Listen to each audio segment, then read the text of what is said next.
In late October, the Pentagon released its unclassified version of the annual National Defense Strategy after months of delay. Jim Mitre is the director of the International Security and Defense Policy Program at the RAND Corporation. Jim, welcome to the program. Thanks for having me. So there has been some criticism about this strategy that there's nothing new. Do you agree with that? Well, one of the things that is surprising is just how little is new in the strategy. But that's not a bad thing. So the 2022 National Defense Strategy is purposely building off of the 2018 National Defense Strategy and focusing on China in particular as the pacing threat for the Department of Defense. And the reality is, given an organization as large as the Department of Defense, with over 3 million people that are part of it, budget of around $750 billion a year, it takes time to shift that enterprise and to focus on a particular challenge.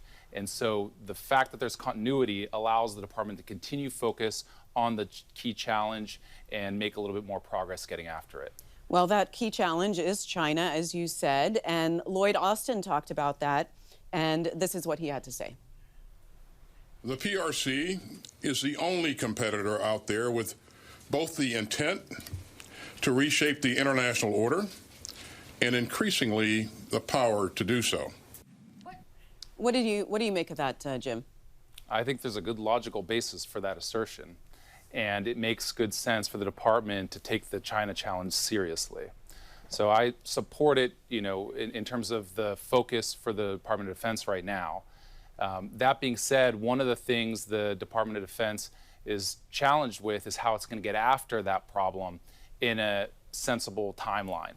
The president has talked about this as the decade of concern.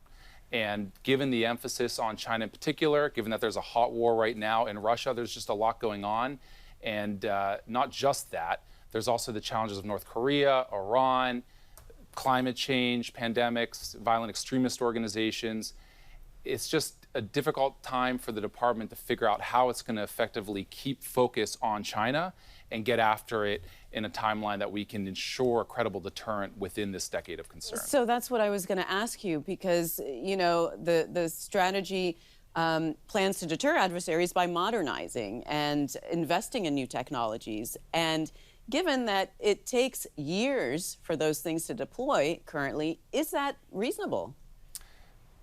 I hope so. What I'd offer is there's been some progress made to date.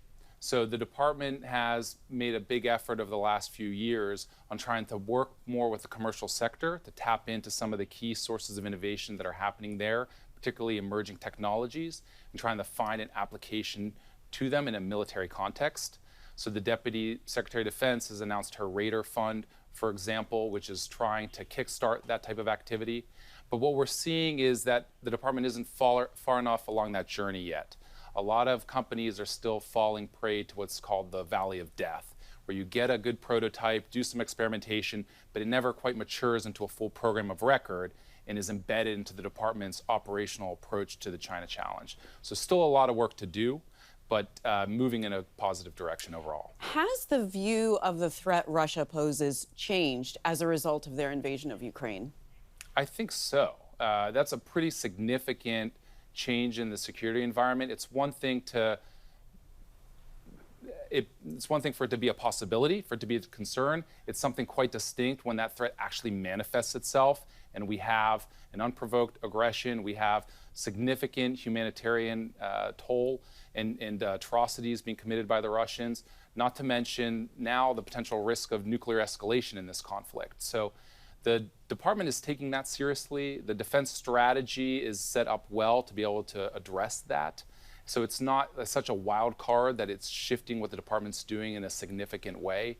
But it is an important dynamic and rightfully getting a lot of attention and resources. And very quickly, North Korea, Iran, violent extremists, anything new there? There's not a whole lot new in terms of where the defense strategy is on that. Obviously, they're both active. I mean, those challenges are always changing and dynamic. And so an important thing for the department to keep its eye on. But I think fundamentally the challenge is how does the department manage those suite of challenges while it's dealing with a hot war in Europe and trying to maintain its focus on China. All right. Well, Jim, Mitre, nice to talk to you. I guess we'll see how things unfold with the strategy. Thank you so much. My pleasure. Thank you. Thanks for watching. If you enjoyed the video, give it a thumbs up and subscribe to our channel so you don't miss out on any future Government Matters interviews.